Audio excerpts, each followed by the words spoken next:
I want to ask you about this. Jim Rutherford, Stanley Cup, 2-time Stanley Cup winner, Jim Rutherford. Hockey By the Hall way, of Fame. Hockey Hall of Fame. Really? Actually, no, he's won in 3 because he won the one in Carolina as well, didn't he? I think you're right, actually. Yeah. And Jim Rutherford does things that perplex you, right? There are, signing Jack Johnson to a 5-year contract, picking up Cody Ceci for whatever reason. But then, he goes and he wins cups. And right. And can't ever take it away from him. We can't. His criticisms are online, but his name is literally etched into metal. There you go. And if I were him, I'd have a ring on each middle finger. And one of the coldest takes that Steve and I and Jesse ever had was when we said in Phil Kessel's first season with the Penguins that Jim Rutherford would lose his job if things didn't improve quickly. Fired the coach, new coach takes over, they're fine. And they won the cup. Won back-to-back Stanley Cups. That was the hot dog year. Now, he resigns for personal reasons. Jim Rutherford seemed like the kind of guy, even though he's in his 70s, that you would drag kicking and screaming away from the rink. Like literally, he would be there until he couldn't be there. So instantly, because of his advanced age, and he is a bit older, right? It's not unfair to say that. He's like the second oldest GM in the league, I think, behind Lee. Yeah. So people were like, health-wise, are you okay? And he's like, it's not health related. It's just personal reasons. Fine. We would have left it at that, except that Colin Dunlap, who is the morning show host at 93.7 The Fan in Pittsburgh, who, by the way, shout out to all the Steeler fans who I was trying to tune it in on the radio. And I believe that was the station they had me tune into, or WDAVE. I'm not sure. Anyway, long story short. Who was the Pittsburgh radio guy we always used to make fun of? Mark Madden. Who got into a fight with a Pittsburgh Steeler a couple weeks ago, TJ Watt. Did he? Yeah, was it TJ? Yeah, TJ. Yeah, so he said that he missed, TJ Watt was so pissed that he didn't even go to his exit interviews, and TJ retweeted him and said, yes, I did, with 2 different coaches, actually. So, who knows? Wow. I'm sure Mark had his sources. Like, I don't think he would say that, but maybe he was wrong. Who knows? They were wrong sources. They were wrong sources. Yeah. Maybe it was like, did he meet with Mike Tomlin, the head coach? And if the answer was no, then he probably went out and said, well, he didn't meet and whatever. Anyway, long story short, TJ Watt's one of the big players on their defense and they need him. So, we didn't want to start a controversy there. Though Colin Dunlap, who is the morning show host, like I said, wrote this today, and this is very interesting. I am told by multiple sources this morning, Jim Rutherford was working on a Chris Letang trade to one of the teams that he can be traded to. I guess he's got a limited no move. Ownership did not want him doing this. It forced an untenable situation, so here we are. And when we talk about ownership, we're talking about the Mario Lemieux group. So Chris Letang has this season and next left on a deal paying him $7.25 against the cap and in cash, and he's got a modified no trade clause. There you go. Interesting. Very well, and he's been in trade rumors for years though. So was Malkin too, like on and off. Like it's crazy because it's eventually going to happen. And we were talking about a few years ago when I made my Phil Kessel trade video in 2015, we were talking about, well, the Penguins aren't getting any younger. But like we were talking about what part of their prime are they in? Are they in the middle of it or are they in the tail end of their prime? Mm-hmm. None of them are in their prime anymore. None of them. They're still really good, but like Letang has been better. Malkin has been better. Crosby, still one of the best players on planet Earth, has been better. There's going to come a moment where the Penguins are going to have to decide what they're doing. And it's not going to be a fun conversation. Mark Madden, by the way, for his part, I don't think the organization would take a stand against Jim over Chris Letang. Malkin, yes, not Letang. And I don't think Jim tries to trade a core player just 7 games in. I would think that if you're working on a Letang trade, it's been going on for a couple months. Oh, at least. Because you're calling every team in the league and going, you want Chris Letang? And then you're narrowing down. And then you're trying to boost packages and play them off each other. It takes time. And it's what I said, 7.25 in cap and cash. That's a lot of cash. It's a lot of cash. Now, a lot of teams can afford that. So you got to think it's going to be one of the richer teams willing to take that on. very interesting situation. I can't imagine where he would even go. Can't imagine. So I don't know where Boston is at, but I know that they lost Chara and they lost Krug. And you have to wonder, like, Letang's a big guy and he's an offensive guy. I get it. And he's not going to replace what Chara brings. But, and I know they've had some, defensemen come in and fill some gaps, but I wondered about Boston. I just thought it seemed, and I know they're like just ahead of Pittsburgh in the standings. I get it. We trading interdivisional, whatever. It's COVID. Who the hell knows? But Boston to me seems like the team that's still got it up front. And Steve, you talked about your prime. Where are you at in your prime? The two best players on Boston are Bergeron and Marchand, but for how much longer? And they're do have crossroads too. Yeah. They are. Well, I mean, they're still pretty great. Yeah. They're going to hit that crossroads in the next couple of years. They're going to have to make a decision about, and they do have young players coming up. I'm not saying that, but I don't know that they've got Marchand, Bergeron level players coming up. Is that fair? Sure. I mean, Pasternak's still pretty young, but yep. They remind me a little bit more of the 2016 and 2017 Penguins in that we were talking about okay, if they do it, I wouldn't be shocked, but what are they? Interesting. You know what I mean? Yeah. What are they? I wouldn't put Letang going to Boston as making too much sense. They got McAvoy up top there. They need help on the left badly. Right. Well, or at least they need to replace what they lost on the left badly. Mm-hmm. They might be able to do that internally. They're trying that so far. What about the Rangers? I was actually kind of thinking the Rangers. They've had a really bad start. Yeah, I was going to say, especially with the slow start, maybe it's just something to shake things up. Well, and I wonder if is there a left? I don't know what the Rangers left side looks like offhand. And Also, again, we're just spitballing. I don't know. Yeah, now that Rutherford's out, is the move canceled because ownership doesn't want it? Well, I don't know. It's case yet. Yeah, are we speculating on something that's been shut down by the billionaires who own the team?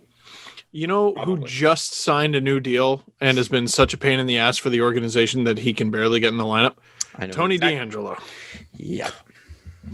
I'm not saying that's the deal. I wonder. Surely the Rangers have thought about it. Surely the Rangers have been like, do we need this? And he hasn't been playing, right? Didn't he and when he has, he hasn't been great. And so here's how the right side would look for the Rangers, because you've got Adam Fox, who's playing lights out, Jacob Trouba, who's pretty good. Yep. Always been pretty good. And DeAngelo, who's in and out of the lineup right now, who has, his internet persona aside, a ton of talent. So offensively, yes. In his own zone, he's disaster. He's a nightmare. He's a one-dimensional player. Now that one dimension is very good, right? But yeah, he can't be dependent on in his own end. Yeah, so there'd obviously have to be salary going back the other way before everybody gets in our DMs about that's a salary. It can't be a 1-for-1. I don't know, man. We're spitballing. Who would the team be? Who would the team be is the question we're asking. Not really exactly to the finite detail what the trade's going to be. Okay. If you want those types of predictions, go check out the super cool trade that the Ducks, Sharks, and Sens pulled off yesterday, and see who predicted that. You just don't know.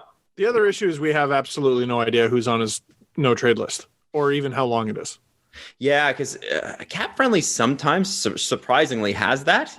Yeah. I always wonder how the hell they get that information, because that is supposed to be private to the contract. Like, your teammates are not even supposed to know that.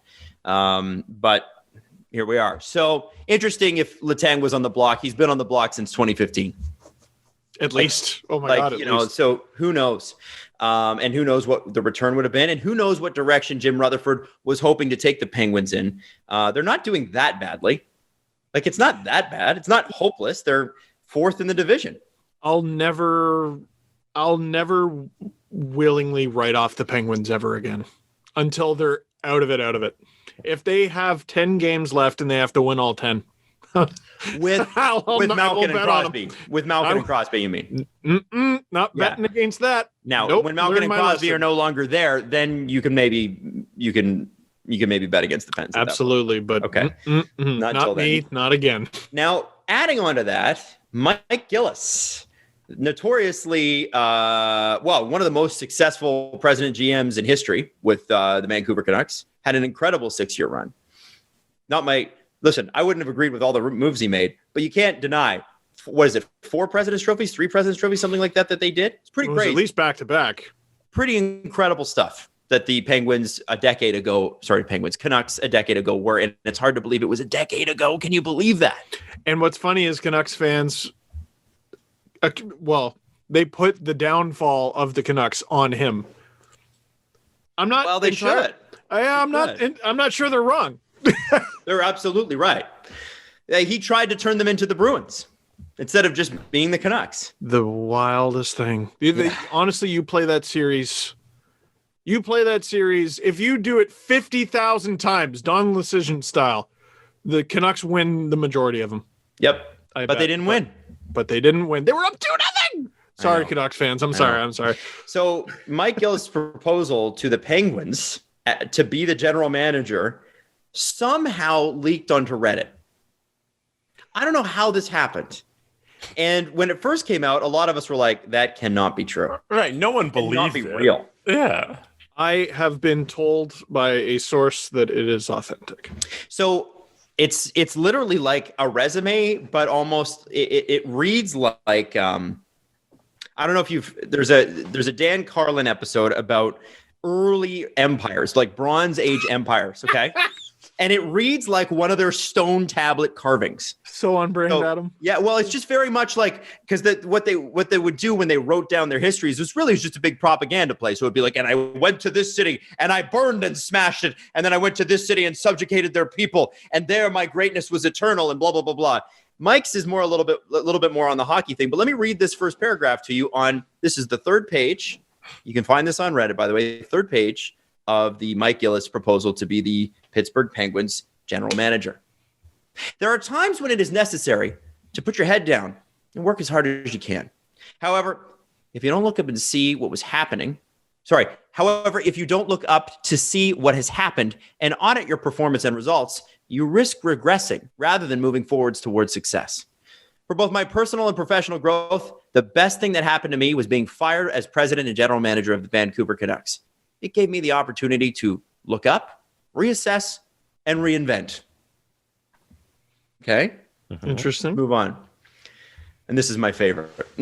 For the past 5 years, I've reflected on my tenure in Vancouver, which was highlighted by, and this is where it gets a little bit propaganda-y, which he should. It's a resume, and it's a good resume. Highlighted by 2 President's Trophies and a trip to the Game 7 of the Stanley Cup Final. I examined the decisions that were made, gained an understanding of my faults and successes, and set off to discover what it takes to build a championship organization in today's world. And then he said, I metaphorically went back to school seeking wisdom in 3 key areas: organizational science, technology and analytics, and advanced human performance. That's actually 4 areas. But no, he counts technology and analytics as 1 area. I know, but they're actually 4. Let's be honest. I don't know why he does that. I went searching. Literally, it says organizational science, technology and analytics, technology and analytics are completely different things. Right. Here, sorry. He continues. I went searching, exploring, looking for what I wanted to find. And sooner or later, I came across it. The hut belonging to the legendary Luke Skywalker. He milked some giant animal I had never seen before in the Star Wars universe. And he taught me the ways of the Force. Sorry, what is he talking about? I know. Rather than confine my scope to specific disciplines, I sought out the finest leaders and the best practices in leadership, analytics, scouting and player development, culture and communication, and other areas wherever I could find them. This is so embarrassing. Well, it's embarrassing because your cover letter made it online. Yeah, that's the thing. It's not. I feel bad.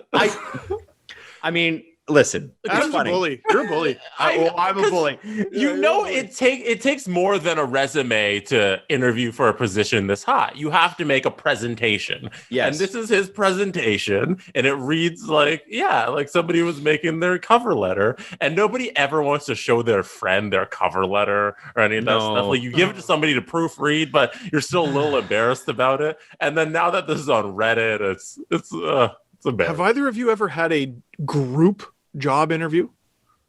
No. It's a horrible experience. That sounds terrible. Yeah. Because you're well aware that all of you are lying. You're all lying. You're lying liars. And you're also aware that you're competing with each other. And the two people, so I was applying with two other people to two people. There were two people doing the job interview and there were two other applicants. And it was the worst experience of my entire life. But my application was not 27 pages long and on Reddit.